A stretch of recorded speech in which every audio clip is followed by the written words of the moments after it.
Jonathan and Roman, they got the game. Customer success is their claim to fame. On the podcast, they light the spark, elevating your skills, creating a mark. Hey everyone, welcome back to the Customer Success Playbook Podcast. I'm Roman Trevon, and with me always is my co-host Kevin Metzger. If you're listening, do us a huge favor and give our show a rating, subscribe, and like so we can continue to grow our audience. Kevin, I just made it up to Wilmington for a wedding and vacation. How you doing this week, man? Are you all good? Yeah, I'm doing great. Sounds like an exciting week you got ahead. It's going to be fun. I'm looking to unwind a little bit, and a great way to kick off vacation because we have an awesome guest, Kev. Today, we have the pleasure of speaking with Rachel Provan, founder and CEO of Provan Success. Rachel is a top 25 customer success leader turned brain-based CS leadership coach and the founder of Provan Success. In addition to helping CS leaders find their dream jobs, her flagship certification course, the CS Leadership Academy, transforms new or struggling managers, directors, VPs, you name it, of the CS world into world-class CS leaders. Today on the Customer Success Playbook Podcast, we explore the issue of imposter syndrome in the customer success industry. Rachel's going to share her insights on identifying and overcoming imposter syndrome, offering practical strategies for building self-confidence and achieving professional success. Rachel, welcome to the show. Thank you so much. I'm so happy to be here. I really appreciate it. Yeah, thanks for having. So let's start here. We're talking about imposter syndrome. How would you define for our audience imposter syndrome? Sure. I mean, honestly, it's something everyone has pretty much. Even if they don't have it every minute of the day, it's a normal human experience. If you are growing into something new and you haven't done it before, yeah, you're not going to be perfect at it, but that can be pretty scary. So a lot of times when people are promoted or they're doing something new, there's this sense that, oh my God, I don't know what I'm doing. I don't know what I'm doing. I'm going to get fired. I don't know what I'm doing. And like their brain just goes totally off a cliff. I tend to talk to my career coaching students about, I'm going to get fired. I'm not going to be able to find another job because I don't know what I'm doing. I'm going to lose my apartment. I'm going to end up living under a bridge. And oh my God, what about my children? And this is maybe because you don't quite know what to put on a slide for a slideshow, right? But you go there that fast. And people laugh whenever I do that because we all have that same thought process. And that actually is a very normal thing that the brain does to protect us. It's a survival mechanism, but it's not very convenient. It's not very useful, and it doesn't help us in any way. You can't just rationalize your way out of it and not experience it anymore. It's something that you have to start to recognize sooner rather than later after the fact. Because you're going to go on these little trips anyway.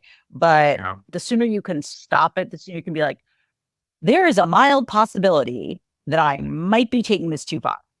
Like, if I had to say this out loud to someone, would they fully agree with me? Or would they say, that sounds crazy? Because in our heads, we have no idea that sounds crazy.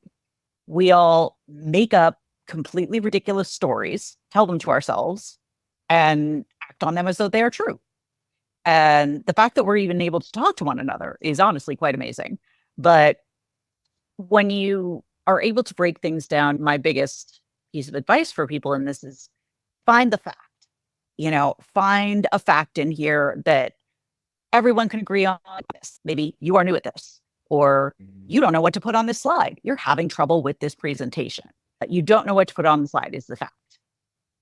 Is I'm going to end up living under a bridge, a fact. No. So what I really love are, all right, we're going to stick with the facts with this train of thought that we run away with, right? Where are the lies? Because your brain lies to you all the time.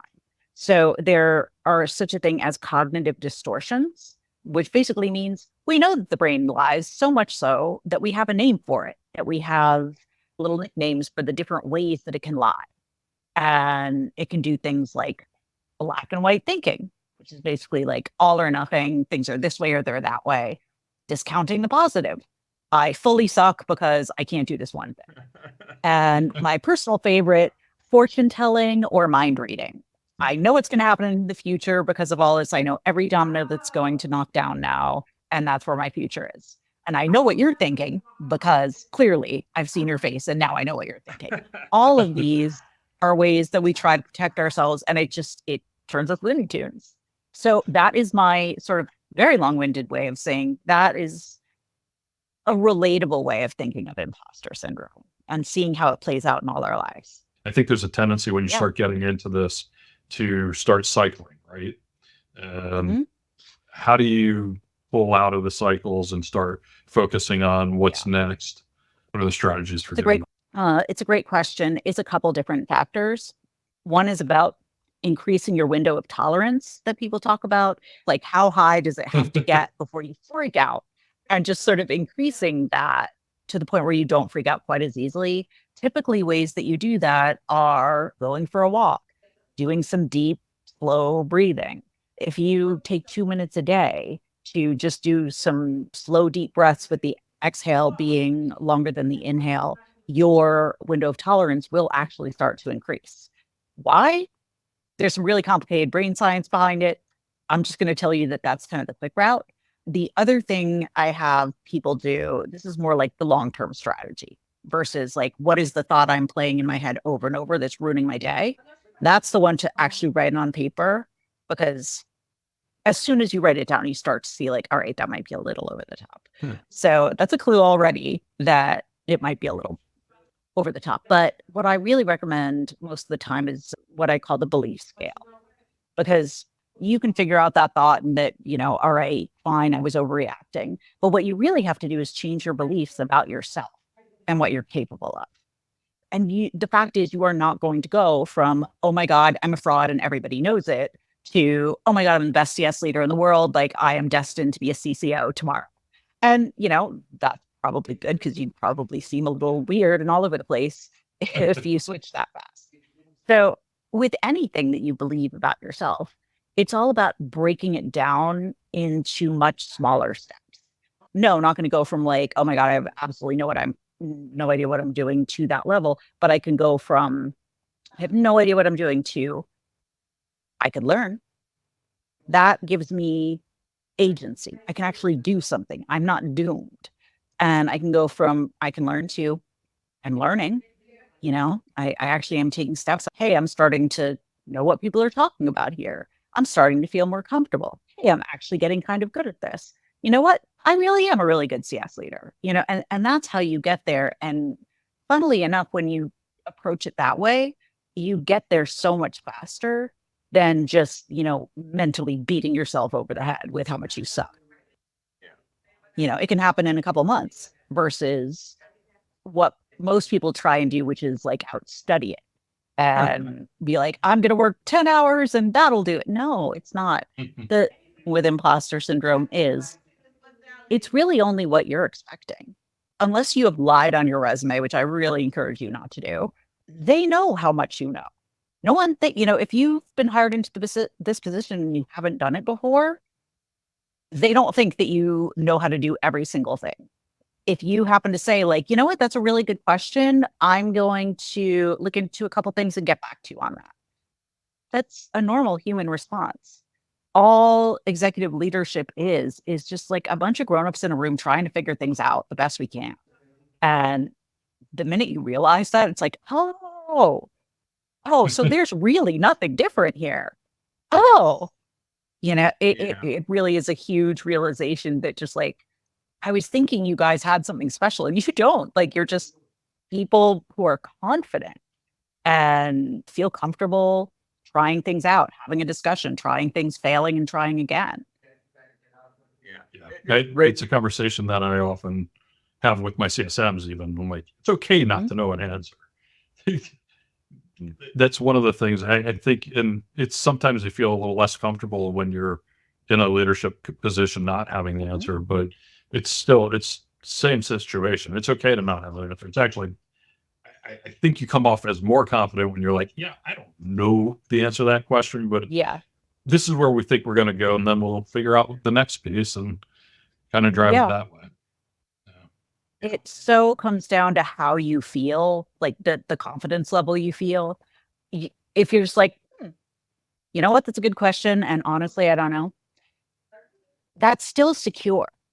the thing is with the people who follow you, they just want to know, like, okay, you seem okay with where we're going. Like, you seem comfortable with the fact that you're in charge and the way you're taking us. So even if you don't know something, you seem okay with that. So now I'm not going to freak out. Yeah. And it actually creates a lot of psychological safety. That it's like, wait a minute, he can say he doesn't know. That's an option. I can say I don't know. It's like, yes, Yeah. please do. Then we can tell you the answer. Yeah. Rachel, I was so excited to have you on the show to talk about this because I suffered, I would say suffered in past tense from this a lot early in my career. It was always the same thing you explained, right? And so I came from teaching into the corporate world. And so I always thought I was going to get exposed. Like, oh, they're going to know that I didn't go to business school or I didn't know this. And there was a part for a while, it really drove me, right? Like you said, I'm working 10, 12 hours. I'm taking extra trainings. But that gets very unhealthy very fast without other strategies. And you mentioned a couple already, which I really like. Sharing, like talking about it, just verbalizing what I'm thinking in my mind. Like you said, I'm not going to live under a bridge just because the PowerPoint isn't exactly how I want it. Writing it down, journaling, I think for me is a big one, right? Getting it on paper, just getting that idea out of my head. Yeah. What other tips and strategies would you recommend for people that start to sense that maybe anxiety coming on that can really help kind of alleviate this? Yeah, I mean, the deep breathing is honestly one of the best. And I put that out there because for some people, the word meditation has a lot of baggage with it and it sounds hard. And it's like, I don't want to, I don't feel like it. It's kind of like going to the gym. It's like, yeah, I know I should, is what everyone says about meditation. Can you breathe? You're probably going to Yeah. anyway. Can you just stop what you're doing for a minute and do that? And I like to keep anything that feels hard, breaking it down to its smallest possible component to the point where it feels ridiculous to not do it. Like I got in the best shape of my life by doing one sit up a day. Now I did more than that, but I only had to do one sit up a day. And there were days where I did. But most of the time it's like, I'm already on the floor. I might as well do more. Otherwise, this was kind of silly. But there are days where I take one deep breath and that's it. Most of the time, my little alarm goes off that's like, breathe. Yes, I need an alarm to tell me to breathe. Yeah. And I'll sit there for a minute or two and it's fine. The world feels a little less crazy. But we do need to practice not having what people refer to as the monkey mind, which is just going 1,000 miles an hour, is not logical. And, has not changed all that much from when we were trying to avoid being eaten by a tiger. So that kind of mind is going to be very reactive. And anything that has to do with your career, it sees as a basic human need. So that's how you get your food. That's how you get your shelter. So, except for like air, where it's like, okay, this is a really big emergency right now. It's going to see that as we got to fix this right away. Like fight, flight, freeze, or fawn are the 4 reactions. So really the way that you increase that window of tolerance to not go into fight or flight with your nervous system is breathing, meditation, walks, and there's a reason that we get these things over and over. It's like, say, if you're trying to bake a cake and get angry that people keep telling you to use like flour, eggs, salt, sugar, like, I'm sorry, those are the ingredients. That's literally how you make it. So it's like, I apologize that there isn't a different answer, but those are the things. But also, yes, journaling. My personal favorite, I have a really close friend that I've had since I was 5 years old. Like, she knows me better than I know myself. And we both do this for each other. It's like, what would I tell you in this situation? She'll say to me, what if this was me? What would you tell me? And I'm like, oh, clearly, like, you're amazing. I was actually sitting here thinking of this question I wanted to ask, and you're actually describing the strategy. I wanted to ask you what you thought about it. Tony Robbins talks about a strategy for when you don't know what to do, kind of reposition the question. If I did know what to do, what would I do? And that's one of those things. I love him, but those kind of questions, like I have many coaches, and one of them's like, and I'll go on and I'll say, oh, I don't know what to do for this thing. They're like, if you did know, what would you do? And I'm like, I don't know, and that is why I'm here. But I can tell someone else what to do. I'm great at giving advice. It's when it's me that I can't see clearly. So sometimes I can listen to her say that, or sometimes I have to be like, no, this is an emergency you don't understand, and need an actual sane person in that moment. to say, okay, here's the reality of things. And here's how I know, because I've known you for a long time. Here is the history of you not being an idiot, not failing all the time. This is the reality of things. Somebody I know says, like, you can't read the prescription from inside the bottle. And that's how I tend to think of it as well. And it's hard, especially like as a coach myself, as a leadership coach, still experiencing these things to this day, and I tell people this all the time. I'm like, these things that I'm telling you to do, I fail all the time at them. Like, if you don't have perfect adherence to this, that doesn't mean it's not working. Like, some progress still counts. I just do this enough of it the time that I'm less and less crazy. And I can help other people with their confidence. That is kind of the main thing that people say that they walk out of my program with. Because honestly, you're not going to build and scale an entire CS department in 3 months, much as I wish you could. Like, you have a lot of reference material, I can help you with the phase that you're at. But that's the one thing that everybody walks away with, because I give them those tools and I focus so hard on the confidence aspect, on the boundaries. And I know a lot of this sounds like therapy, but there's a reason it's necessary. Part of the whole imposter syndrome thing also is when you don't have confidence, other people can sense it, and then they don't have confidence in you. And if you can't set boundaries and say, like, no, I know what I'm doing and this is what I have to be doing and I can't do that. Now, when you're piling things on top of yourself, you really are going to start to get into a situation where you're not going to be successful because you're spread too thin. So a lot of those things, like, the time management, the mindset, executive presence tends to be, it's a term I don't really like very much, but it's just, fancy business words for confidence. And it's not going to look the way that you might think it looks. Confidence is going to look different for me than on like a 45-year-old guy. There's nothing wrong with that. But if I try and act like what I think executive presence looks like, which has been traditionally like some guy in a suit, I'm going to come off really weird. And guess how I know? Because that's what I did the first time I was a manager. I was so cringed. It's just leaning into who you are, what that looks like when you know what you're doing and are trying to help others. Once they kind of relax and see that people go forward and they're able to do these really great things, because even if they have little moments here or there, it's not a part of their identity anymore. They have this confidence going forward of just like, yeah, I know what I'm doing. And it's amazing what a difference that makes in almost any situation. Yeah.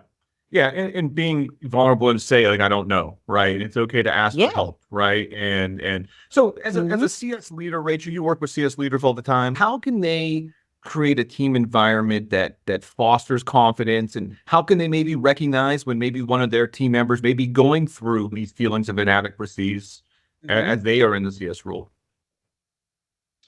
It's a great question, and it's a little tricky because, some people are just introverts. I am an extroverted introvert, which means like I can fake it really well and I can enjoy this, but then I will need a serious nap after this. So some people, if they're not speaking up a lot, they may have imposter syndrome, or they may not like to talk a lot in front of people. That's okay. But that's why you have one-on-ones.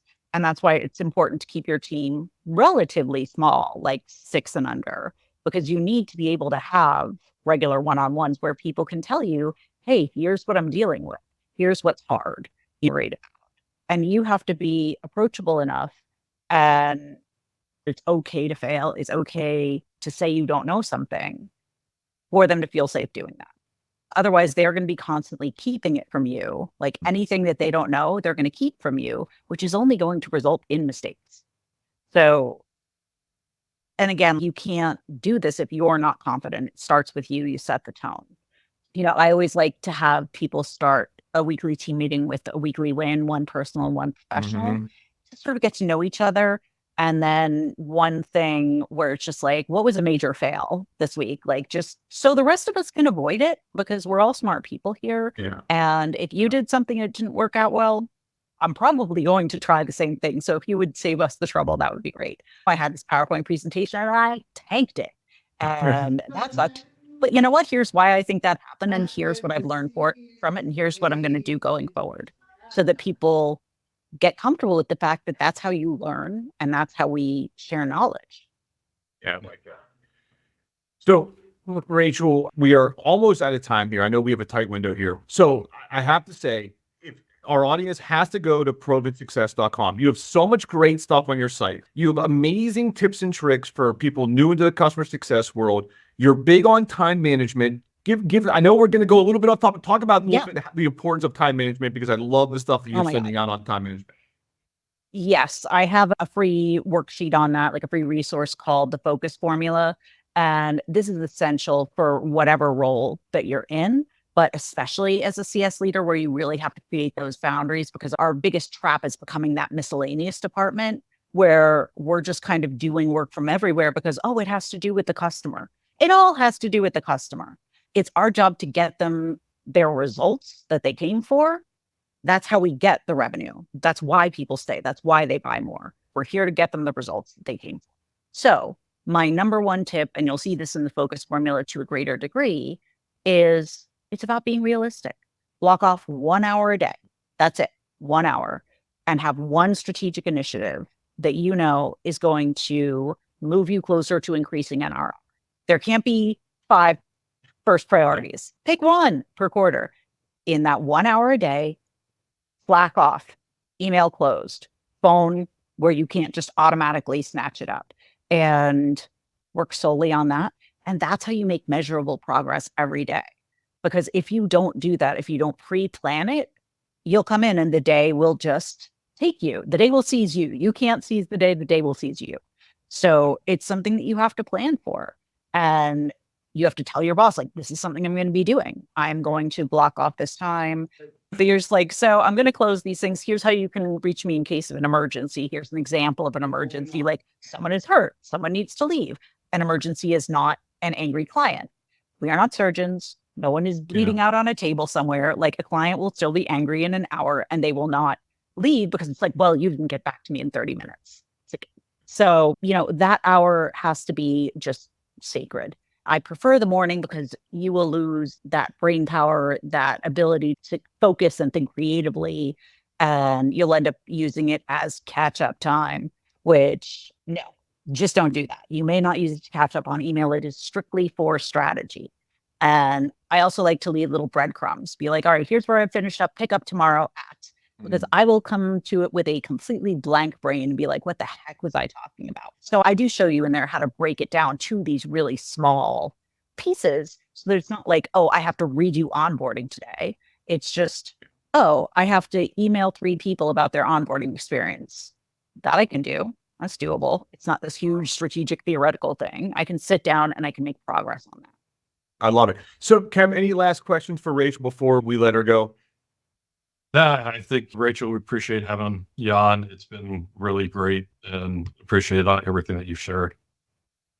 Thank you so much. I love talking about this stuff. I also have a podcast, Psychology of Customer Success, where I speak exclusively about this kind of thing. But yeah, feel free to find me on either of those places, on LinkedIn. I am the least scary person in the world, so come say hi. Say hi to Rachel. She's amazing. I said, definitely check out her website, check out her podcast. And everyone, again, thanks for listening. I hope you enjoyed the show. Check us out on LinkedIn at Roman Trevon, at Kevin Metzger. Find us on our Customer Success Playbook podcast page. And as always, Kevin, keep on playing. Let's dive deeper into the playbook, the secrets they share. No need to look from onboarding to retention. They've got it all. Success is the goal. Gonna stand tall. With each episode, they share their views, strategies and tactics that you can use from challenges